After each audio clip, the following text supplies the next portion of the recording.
Welcome to the Beautifully Broken podcast, designed to bring purpose to the broken through the words of our testimonies.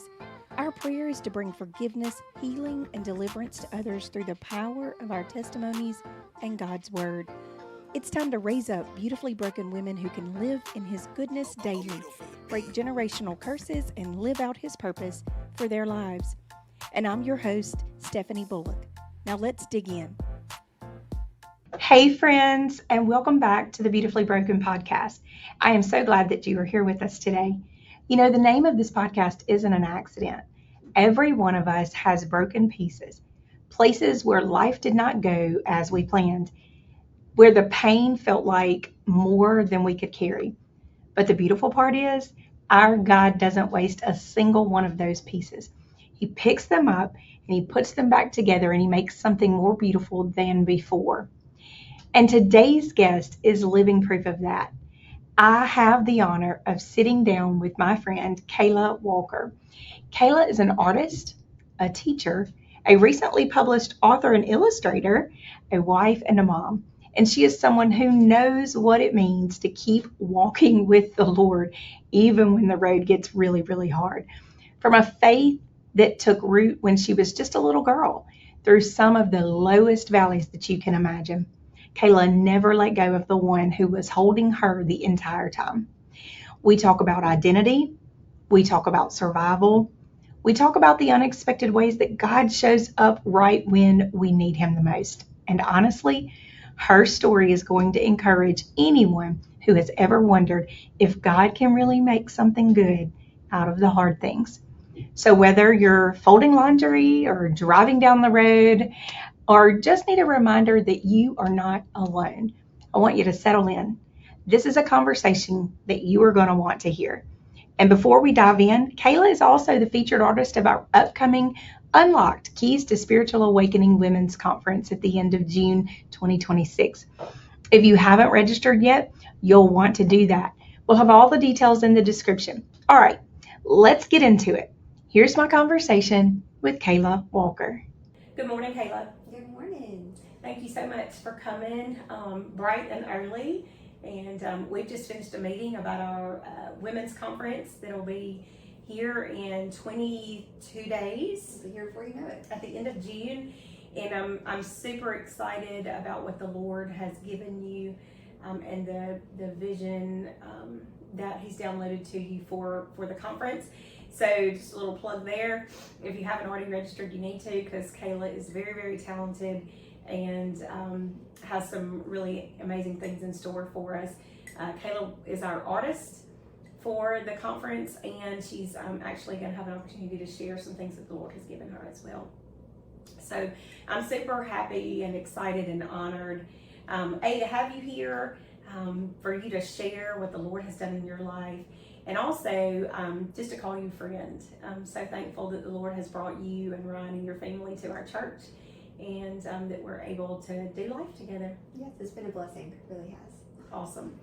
So, why don't you start by just kind of giving us a rundown of how did you grow up? Where did you grow up?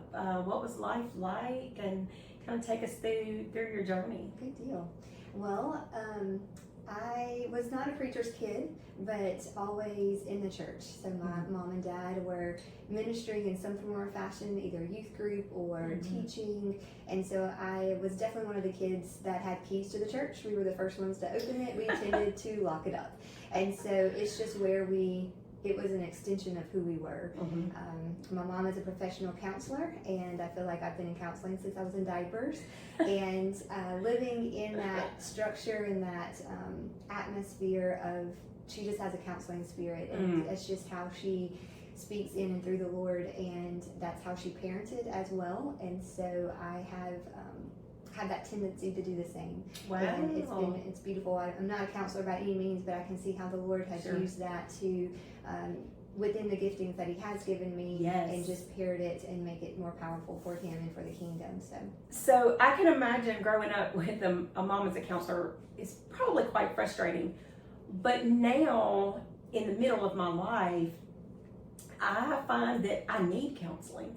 So just a side note, like, because you have those that experience and that knowledge, have you ever been through counseling professionally, or do you feel like you're able, with the knowledge you already had, to kind of work through stuff with Christ and get on the other side of it without a professional counselor? My mom and I and my sister are very close. Okay. We communicate 2 or 3 times a week, Marco Polo almost daily, and so I forgot about that app. yes, very, very close. And that in itself has been therapy. There has only been a short season that I did receive counseling outside of that, but you have to be very careful with Christian counselors. They have the title, just like with anyone and everything. You just want to make sure it's grounded in truth. Yes. And that they have, that you align with their concepts of faith and their relationship with the Lord. And so there was a season that I have stepped out of that relationship with my mom and sister, but for the most part, it's just living life in and through that relationship. It's been such a blessing to be able to live life through that as well. That's awesome. I'm a little jealous of that at this point in my life, because insurance doesn't even pay for counseling, so it's like out of pocket. Yes. And while I can work through whatever I need to work through, especially with Christ and my support system and my inner circle, but there are people that desperately need that and can't afford it. That's a whole other subject and topic. But so you were raised grounded and rooted. Yes. And have a counselor for a mom, and always in the church. And so your relationship with the Lord at this point, did you tell me your salvation story? Yes. So one of my favorite things is just to hear people's Jesus story, as I call them. And mine started very young, as I mentioned. We've just been grounded in truth and in the Word. And so I became, I acknowledged that that they had something I didn't at a very young age. So I was 5 years old. Wow. As I mentioned, that my mom and dad were always in ministry. We toured with a group of believers that we called labor renewals. And so we would go into other people's churches and do a revival for the weekend, so that their people that were ministering in their churches got a chance to participate and not have to be leaders. Oh. And so we did everything. I say we, I was in diapers, but Sure. They did everything. And they took care of the kids or the youth and the adults as well. That's so it was amazing. a full body experience for the entire church. And so in this particular event, my family, my mom and dad and my sister, were upstairs in the worship service, and I was in the nursery, because again, I was 5. And I remember it was a downstairs in a basement. It was blue walls, there were blue paint on the walls, and there was a speaker that we could hear, or the people that were taking care of the nursery could hear the worship service.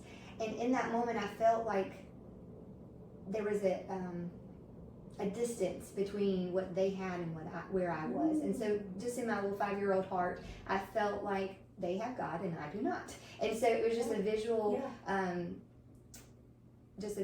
of being able to physically be separated from them, and then being able to connect that through conversations with my parents, of seeing what the difference is. And so again, at a young age 5, I became a Christian. Now, soon after, I heard your voice at 5. Wow, that's young. And my mom thought the same thing. And she was like, Lord, I just need confirmation. So you might see some redness in my hair. At the time, I was a bleach blonde when I was little bitty, just all blonde hair. But those red roots were deep. And so I was very strong-willed. I was very prideful and selfish. Even at the age of 5, I pushed a lot of buttons. And so my mom just asked the Lord for confirmation. Lord, I want this to be true, but I want it to be true, and not just words that she's saying or going through the motions that she's seeing around her. So the Lord blessed her with the change of spirit in me. And so going from that rebellious, strong-headed 5-year-old to being a very humbled, meek, submissive 6-year-old. So that transition from kindergarten to 1st grade was a completely different child. And from there, the Lord has continued just to grow a deep faith in my spirit, and I definitely walk through life with just an abundance of faith. I think that's Sure. a gift that the Lord has given me. There was conversations later in life with my brother-in-law where he was seeking the Lord and had question after question after question. And I remember we were on a balcony in at the beach, and we're looking over the waves crashing in, and he is late at night, and he's just drilling with various different questions that he needed to answer for his walk with the Lord. And I just remember over and over, I'm like, I just have faith. Like, I don't need that answered for me in my walk with the Lord, but he did, and he found it elsewhere. But it was just interesting. It really hit me in those moments of like, I really just walk by faith, and I'm okay with that. It was childlike faith. Yes. And that was very, very true from you. Yes. And so from that moment on, let's talk about your teenage years, go into college, that sort of thing. Like at what point? Because we all know, if you're on this podcast, you have another God moment somewhere. Yes. So at what point did the world start creeping back in? Yes. So in that transition from middle school to high school, I made a commitment to the Lord. I want to be set apart. I want to be different. And so I walked into my high school 9th grade year with the concept and the idea that that's fine. You can do the world. I'm gonna walk with the Lord. And so I actually, me and a set of friends that started a prayer group in front of our school, right there in front of North Pike is like a brick sign that just says North Pike and the school information. And so right there in front, the flagpole was in an odd spot, see at the pole and praying around the pole. It was that kind of concept, but the flagpole was right in the center where everybody was hanging, and that was a little much. But we came out in front of the school and we just circled up and prayed. So you created See You at the Pole. Well, no. At North Pike in Mississippi at 14 years old. An adaptation of that. You should have copyrighted that, man. You missed out. So that kind of concept, but just through the halls, I was an active leader in FCA, and there was one season that I became president and I wasn't able to speak, and I didn't like that at all. I wanted to speak. I wanted to encourage. I wanted to be a voice in that. But outside of that, I was I was a leader within the church. I was a leader at school. I played basketball, softball. I cheered for a season. And so in those locker rooms, I made it very clear that, hey, just wear you're around me if you wouldn't use that language, or don't make that joke. And so the atmosphere of the locker rooms changed. And it was very interesting. The conversations would stop when I would come closer. And so they're like, Kayla's here. And it wasn't so much of a mean girl. Yeah, it wasn't that. It was just a respect. They respected you. They respected it, and probably because you respected them. Yes. Also. I wasn't ugly with it. I wasn't Bible beaten, that kind of thing. Right. I was just, they knew what I stood for, and they respected it. It was just neutral. You were allowing them to see your fruits. That's it. Let the fruits speak for themselves. Yes. And so things were rocking and rolling. I was a leader at the church. We did praise and worship as well as part of that, and it wasn't until probably my junior year that I was in a relationship, and it became more sexual, and boundaries were pushed. I gave in, and then there was my junior and senior year. It was definitely on the outside, I was doing everything that I was continuing to do. I looked like the perfect little Christian girl doing all the things, and inwardly I was screaming for someone to come save me. And that led into, so with that relationship, we were together for 7 years before I became pregnant, after summer missions actually. So I went off for a summer, after my freshman year of college, I did summer missions in Colorado. It was an amazing experience. Yes, Colorado's beautiful. Yes, we ministered to those that were whitewater rafting, and we got to hang out with them all summer long, so it was amazing. Whitewater rafting is not something I have ever wanted to do, because I can imagine there's probably a lot of colorful language. Oh yes, it is. Whitewater rafting. And if you don't know the Lord before you get in one of those rafts, you get to know, you gonna call on him yes, before you get out. So props to you. Yeah, no. So, all right, so I want to back up. Where'd you go to college? I went to so when I graduated from high school, I didn't really know what I wanted to do, but I did know I could draw. So I was like, let's go to art school. That sounds fun. But as I researched, art school has a lot of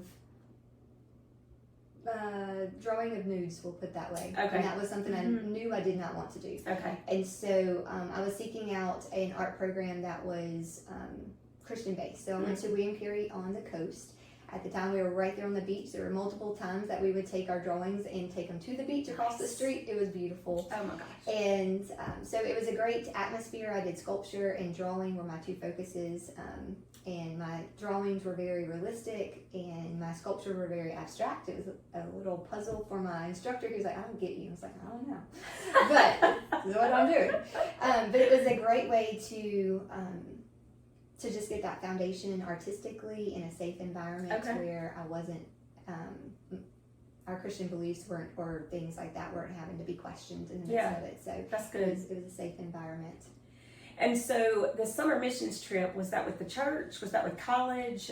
Who was that with? That was with this, the Southern Baptist Convention. Okay. With the BSU.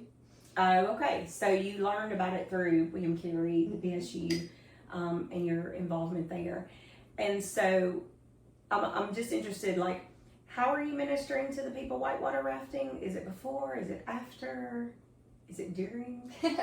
So they, with that culture and environment there were a lot of backpacking. There's a lot of, not necessarily homeless, they're choosing to rough it for the summer. Okay. In that camping and things like that. And so the church that I was involved with, our host home, we would minister to the kids doing backyard Bible schools and things to that effect. Okay. And then we would set meals out, and we had like a lunch kitchen that they would be able to come through. We would do Bible studies with them as well. Gotcha. So it was more feeding and ministering to the youth and the kids of the church, and then to those that were in the on the river and things like that during lunch. Gotcha. All right. So you do summer missions. You come home. Hadn't seen your boyfriend, and you wind up pregnant. I do. All right. So let's talk about that. So, so that's my sweet Madison. So 23 years ago, and so when I became pregnant, we did decide to get married, and so there was never a question of abortion or adoption. I took full responsibility for the actions that we had, and I wanted to become a mother, and that was a beautiful thing. We became like best friends, each other's confidant, if you will. It was a beautiful experience, and we kind of grew up together. I was 19 when we got married. We were 20 when I actually had her. He enlisted into the military, and so there was a season that he was away. He was also in the fire department as well, so it was a lot of scheduled work, kind of back and forth. So we had a lot of alone time, we'll say that. So Madison and I grew up together in that process. I did, with the help of family, was able to, during that time frame, Hurricane Katrina came through and completely wiped out my school on the coast. Yes. And so that caused us to move back home, which was a blessing to help with Madison as well, and so we, the family of three now, and trucking along and doing well, and it was about 5 years later that we had more and more alone time, and Madison and I, and so he began to work more and more at the fire department, more and more odd jobs here and there, less and less at home, and became pretty estranged. And then I'm pregnant again, and so this is Morgan, and so after her first birthday, her birthday's in June, and so she was 1 year old, and we had a family trip that with his side of the family. I think it was Disney World down in Florida. Is that the world or the land? I get them mixed up. But anyway. It's World in Florida. There we go. And so when we came back from that, he went straight to the fire department, asked if I could come up there alone, and told me that he wanted a divorce. After being at Disney World? Yes. The happiest place on earth? Well, the week prior to that, we have a military kids camp that his family has helped develop and have founded as well. And so it's a military kids camp for those kids and grandkids that give them a little experience of what their parents do and what their grandparents do during boot camp. And so it's a fun experience, but they march everywhere, they chant. It is a full military thing. And at that camp, Madison and I and Morgan were at one of the cabins. I remember distinctly that he said, hey, I had a counselor that had a rough day. I was like, okay. So he kind of tucked us in and went and checked on his counselor, and it's the counselor that he's continued to be married to since that week. So so when we came back, so it was kids AT, and then we went on the family trip to Disney. When we came back, he asked for a divorce. And I was committed to the relationship. I was committed to the marriage. I had no desire for a divorce. I fought it for about a year and a half until he began to threaten to take the kids away. And at that point, I'm like, fine, you take it. You go your way, I'll go my way. And so about 16 years ago, that was my first divorce. And so I felt abandoned, felt rejected. And so I had wrapped my identity into his wife and the mother of the children. And so I had to find myself in the midst of all that. And so that was definitely a rock bottom experience. And so I look back at my life and I see Madison being born out of wedlock, but that wasn't a low for me. It was more, this was the first low for me. Go ahead. Well, I was just going to say, it's a low for a lot of reasons, but divorce in and of itself is like tearing flesh from the bones after the limbs have been torn from the torso. It is the most excruciating pain that a believer can experience. And I say it that way because I'm not sure that the world can experience divorce the same way that believers do. Because once you become a believer, marriage is sacred, and he says that we become one for a reason. And so then when you try to separate the one now into two again, that is a feeling that you cannot describe to anyone. The pain, the anguish, the clawing, the torture, even if you know it's inevitable, it is the worst experience I personally have ever had to go through. Now, I can imagine there are other excruciating experiences, but I haven't had to go through those. I understand. And so it's I like to describe it too as like, God meant for it to be the family unit. And then when there's not a family unit anymore, what is there? And then trying to figure that out and trying to work through all of that emotion and details, and it is the most painful experience that I've ever had to go through, for sure. I remember walking the halls of church particularly, and people not knowing the extent of the situation would say, oh, how, the general welcomes or the, just formalities of that, of how are you doing today? And I got to a point, I'm like, horrible, thank you. And I would keep walking. They were like, wait, what? Yeah. I'm like, yeah. You asked, so I'm not faking it anymore. I got to a point where it was just raw and real. Yep. And if you're going to ask, then expect an answer. And so it was hard. But through that, again, we have a counselor mom that came around there. And there were many times like, Mom, I don't want the Jesus answer. You're going to have to give me a minute. And there were multiple times that I just had to gravel in the midst of all those emotions. But during that time frame, there was still good that came out of it. And so one particular is the oldest, Madison. And during that time frame, a part of her testimony is that the way that she would say, or I've heard her say, is the way that I saw my mom walk through that season, I knew that she had something I didn't. And so her testimony is there's a group of trees out on the playground at North Pike. And she was like, I was behind one of those trees, and I just told the Lord that I want what Mama has.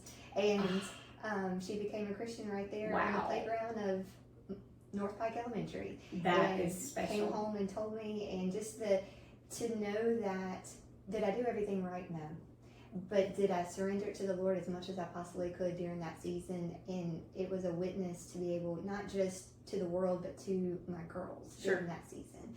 And that was a beautiful gift that he didn't have to give during that season, but it was something that I treasure, and that just to know that there's still good that came out of that in that season. Almost like a reassurance. Yes. Like, I'm here, I see you. I see you. It is what it is. I'm gonna make good out of this, and here's a little token of that. Yes. That's beautiful. I love that. And it takes a certain perspective to see that for what it is, too. So that speaks to the relationship that you had with Christ at that time, also. So, all right. So you said my first divorce. So I'm assuming another guy comes in the picture somewhere along the way. It does. And so it was a 10-year reunion, school reunion, and obviously going solo, and met up with the group of classmates and had a good evening, and from there exchanged numbers with a classmate and began dating, if you will, and he had no children. I just had Madison and Morgan, and we eventually got married. And at the time, I knew he had a past of alcohol in the past. I just didn't realize how close that past was. And so when life got hard, he reverted back to what he knew, which was alcohol. And at first it was a little bit here, a little bit there, and then I found more and more. And then with that comes, for him, it was more aggression. And so there became control issues, as well as emotional abuse, eventually physical abuse. My faith was turned around, so it became spiritual abuse, and anything that I said spiritual was just used to come right back at me. And little things of, am I cooking the right color rice? Is it brown rice or white rice? What does he want tonight? There's little things that were always in question. I can't even get Chasten to make a decision about what he wants to eat, period. Much less what color. So yes, one night there was the wrong color rice. Wow. And so it was just definitely walking on eggshells of not knowing which person you're going to walk through the door. There were multiple times of 14 working in the oil rigs, and when he would come home, and so there were breaks, but there was definitely a rhythm. There was a interesting 3-day process, the scripture, and there's lovely things that happen in 3 days. And so there was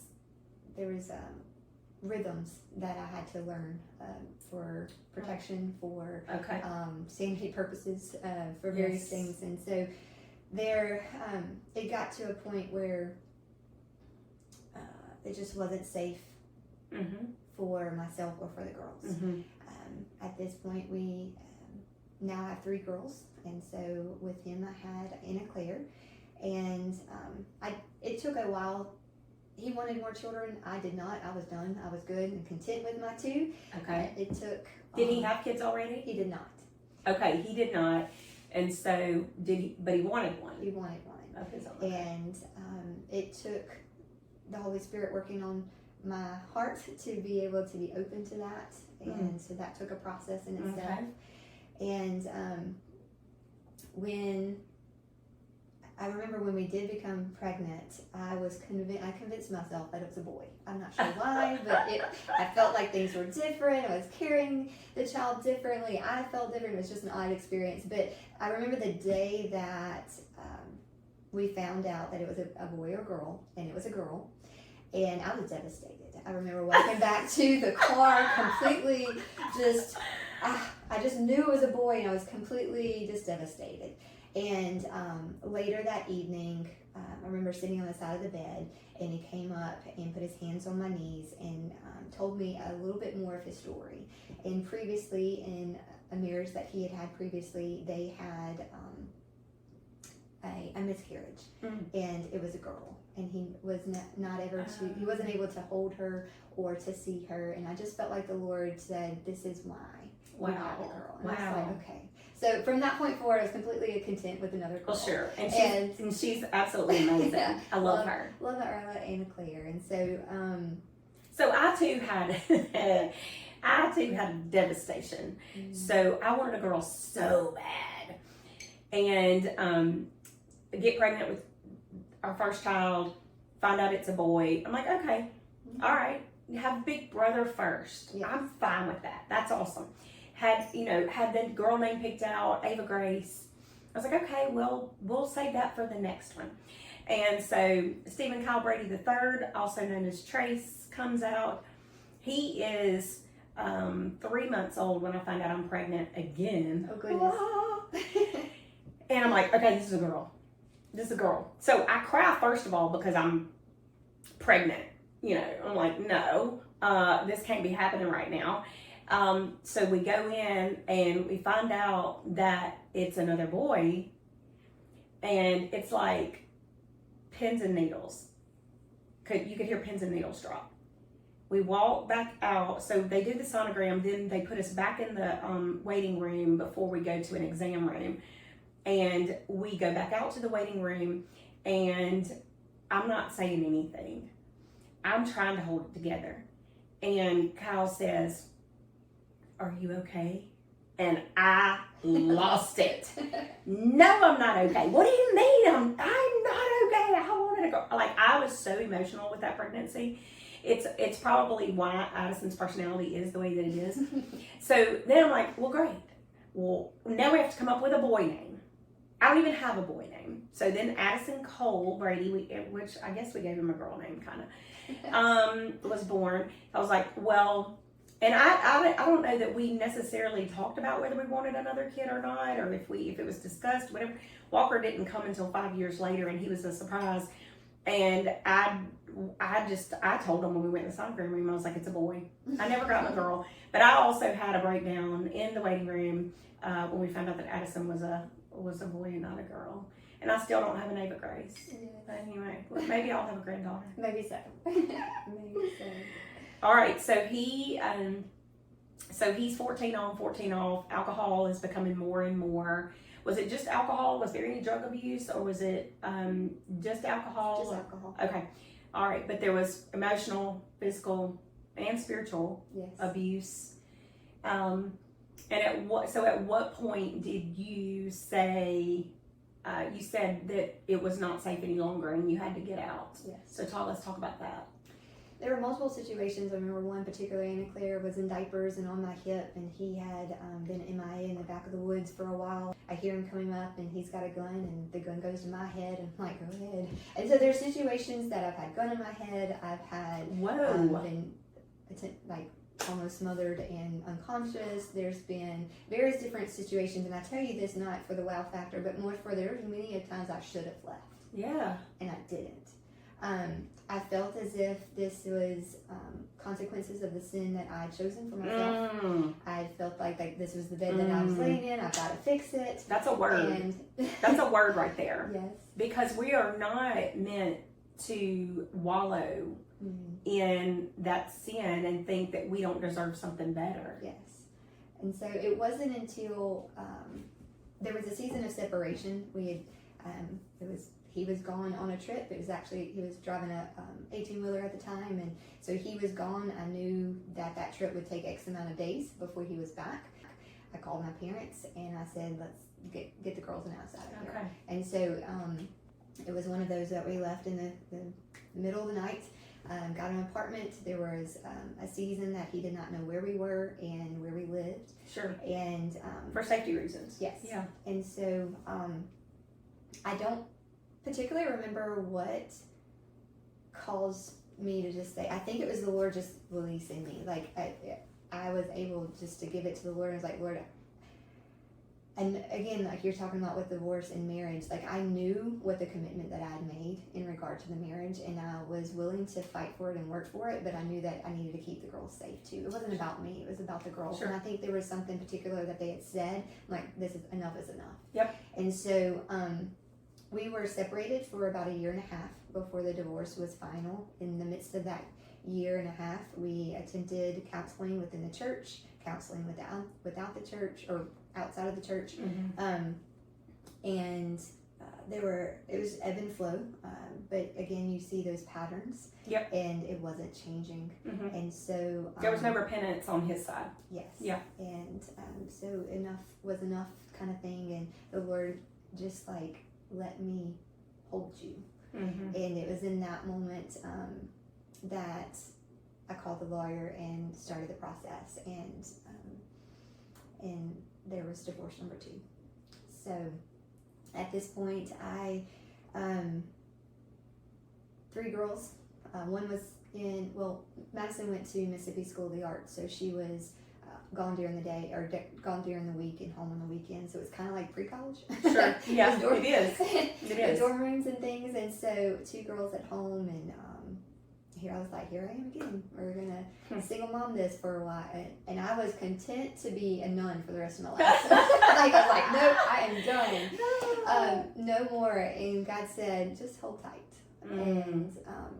And so in comes Ryan Walker, and stage left, and loud and proud, I'm sure.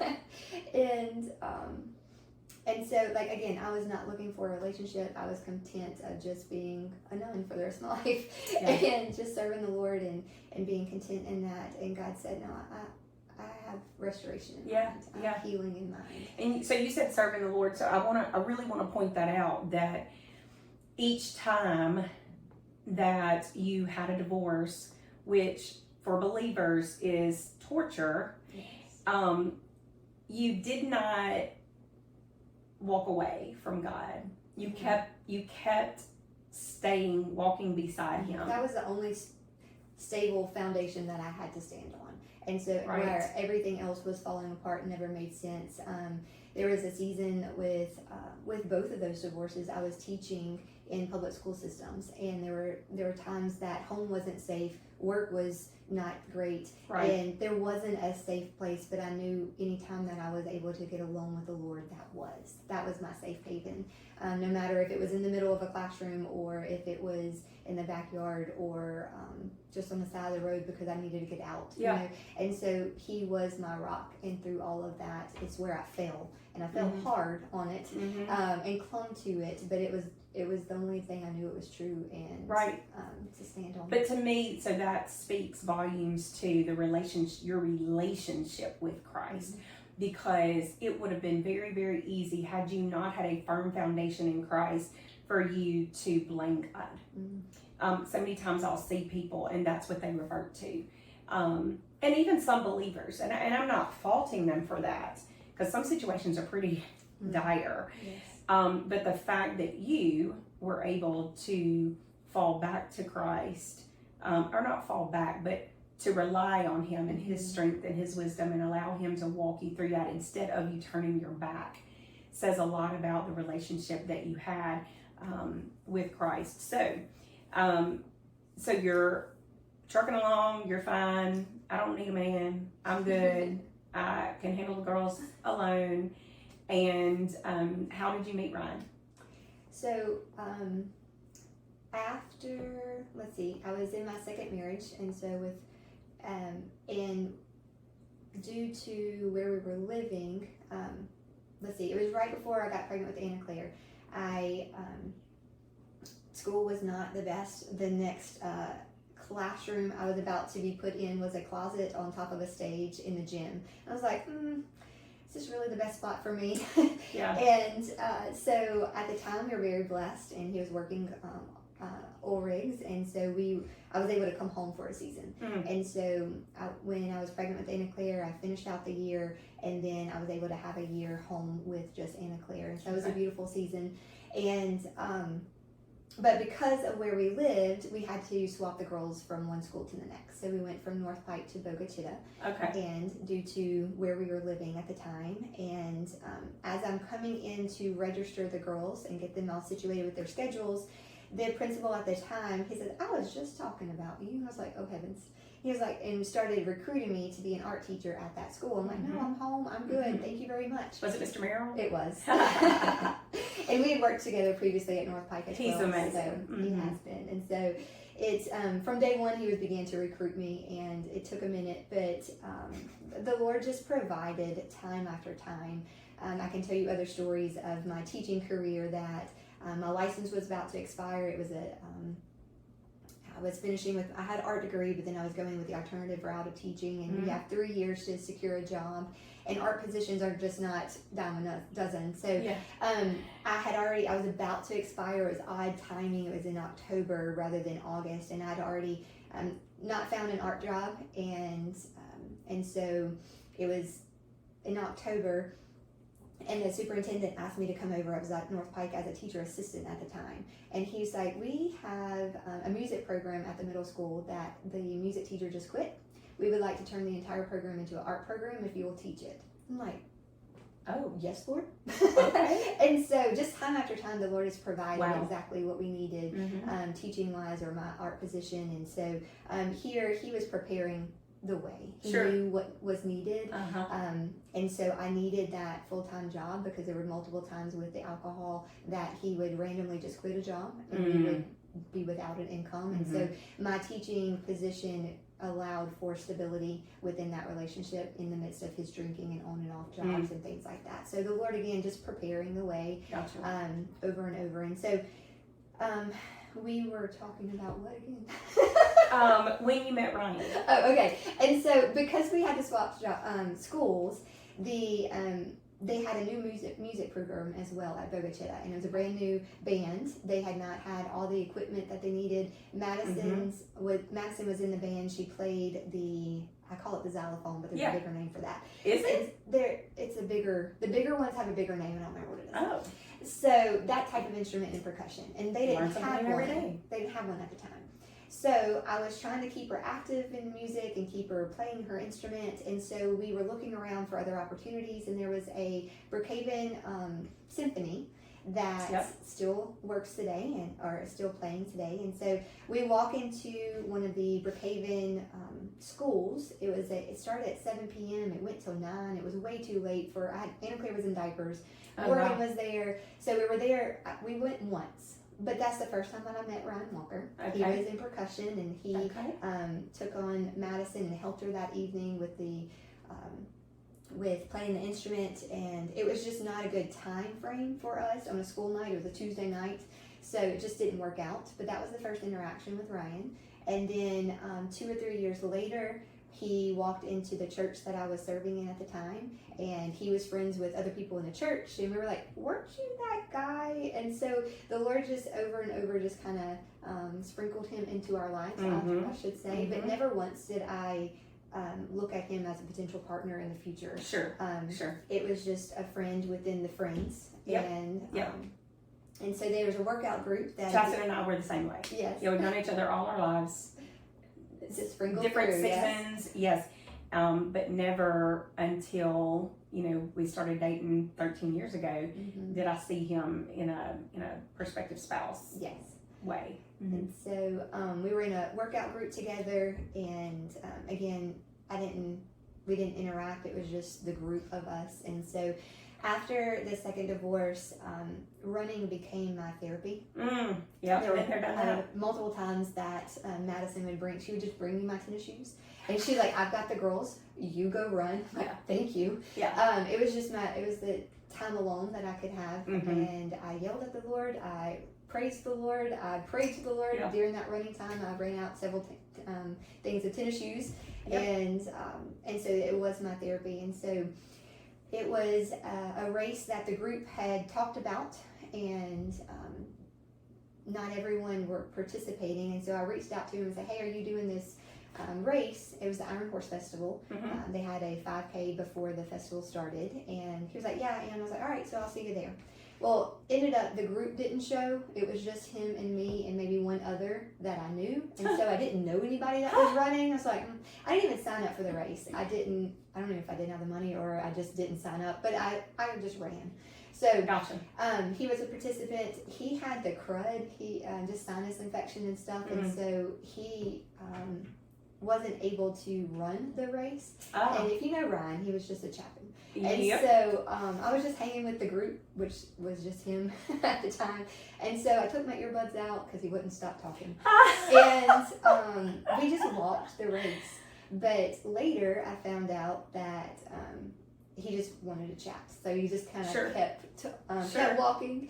And so we just hung out for the day. I was doing a live drawing that day in the kids area, so a chalk talk. And so he helped me with the equipment there. I had another event at a different church that afternoon, so I did that. He went on his way, I went on mine. And then there were fireworks at the end of the festival, and I was like, hey, what you doing? Would you want to come out to the fireworks? I was like, okay. And so, again, not knowing his situation at the time, he was like dying in his recliner because he had all the crud and he had just run that race, and he just took some more medicine and went to the fireworks anyway. And so there were some people from the church I was currently at that saw us together. Again, that was the first time we'd actually, if you want to call that a date, we were just hanging out or whatever. But they went back to the leadership of the church and complained. And I think that there is more to that side of the story that I still don't know today.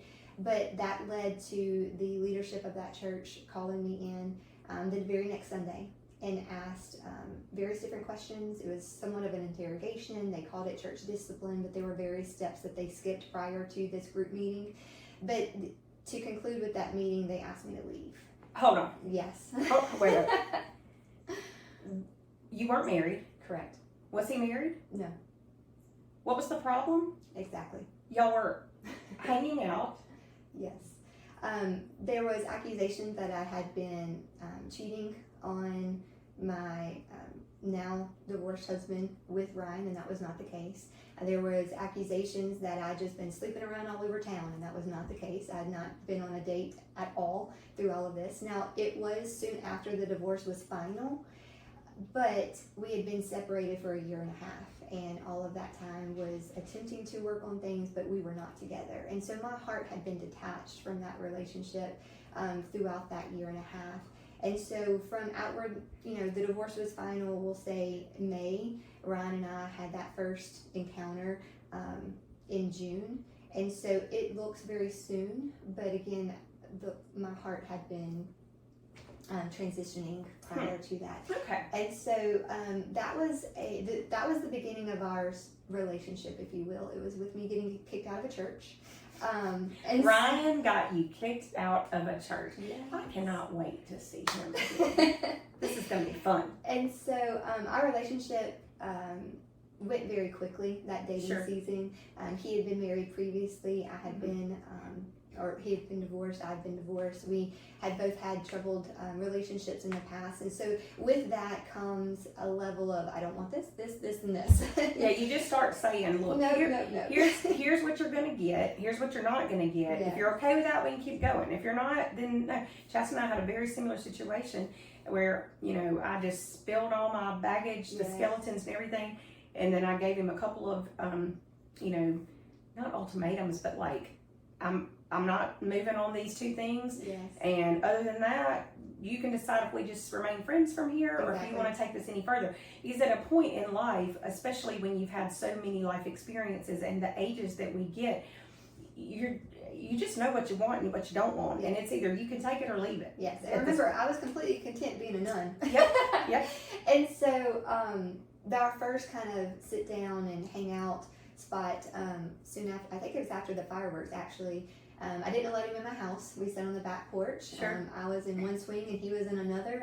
But yet you were kicked out of a church. Okay. Yes. Mm-hmm. And so, but one of the first questions I asked him, just getting to know him, because again, we've been around each other, but I didn't really know him or his story. And so one of the very first things that I asked him was, what's your God story?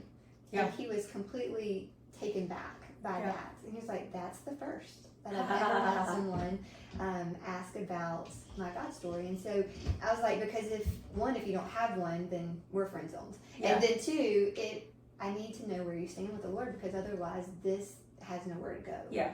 And so that was kind of our foundation of getting kicked out of church, hearing his God story, and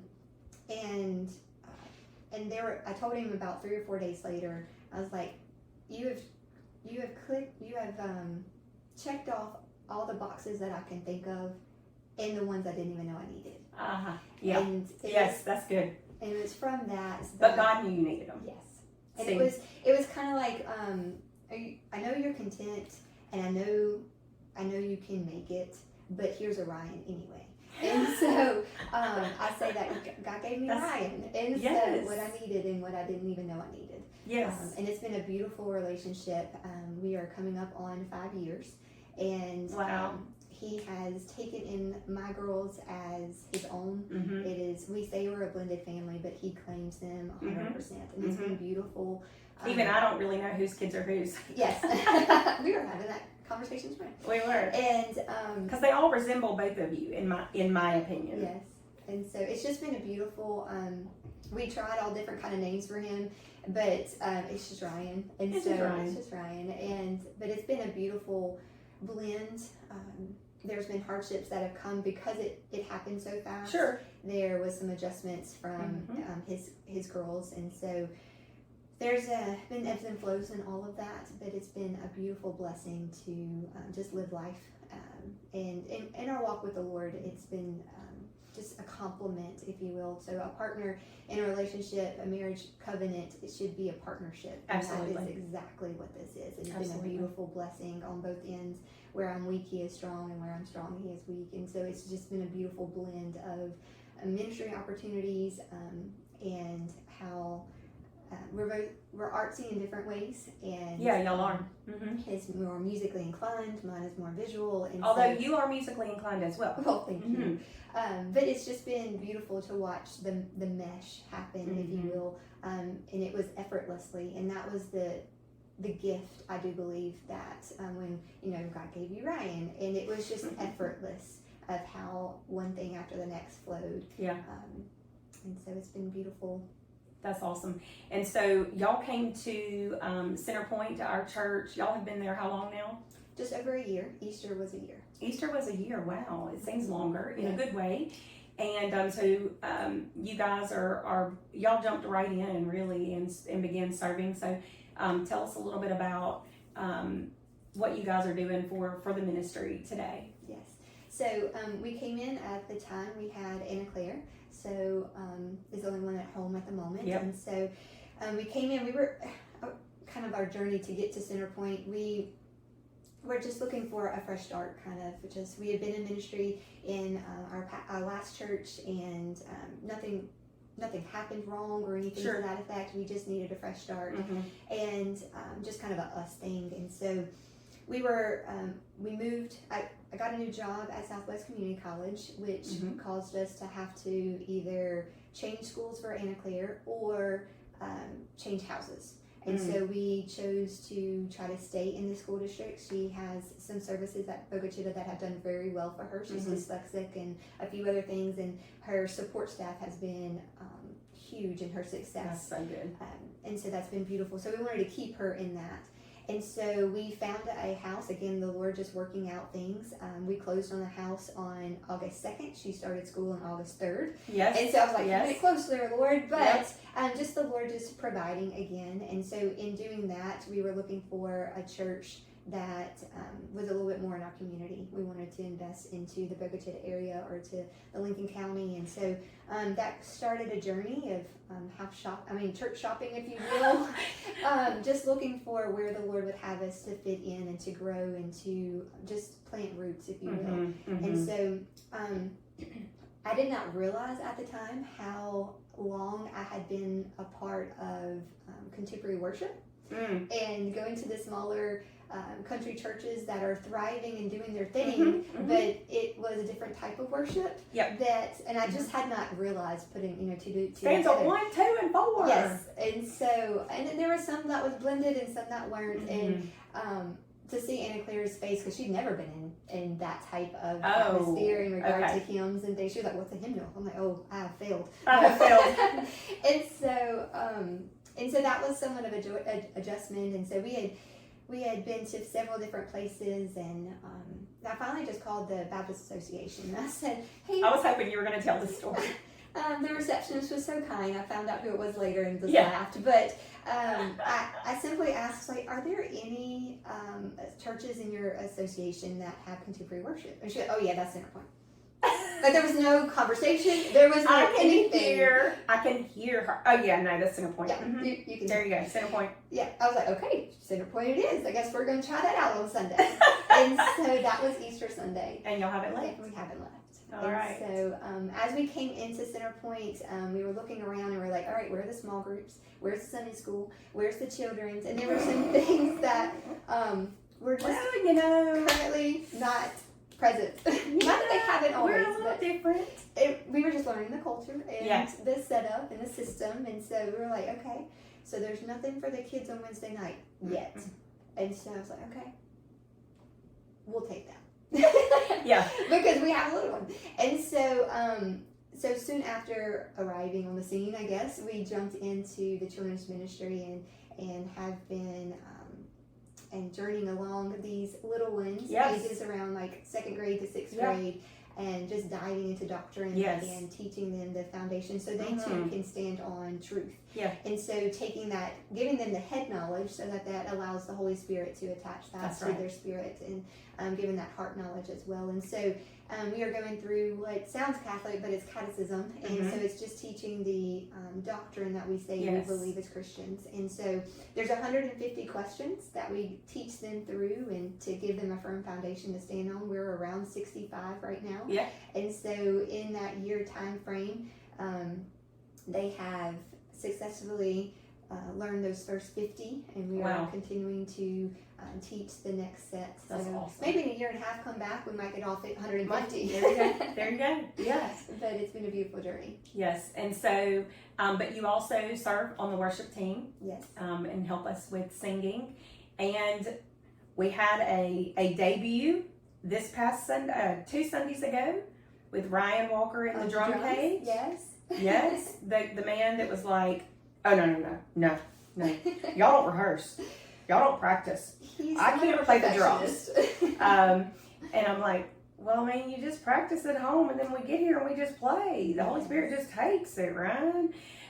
So I was very, very pleased to see him in the drum cage. I hope to see him back in there again, because he's very talented, and I love seeing him up there.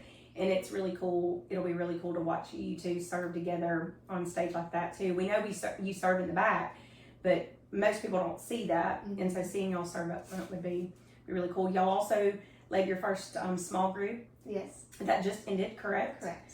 So this was the first season this spring, and I've heard reports that went really, really well, and I know that it probably helped some relationships within the church that needed some mending as well. So that's a testament to what you guys were doing and the obedience that you showed by having that life group. So thank you for doing that. Yes, those life groups are essential.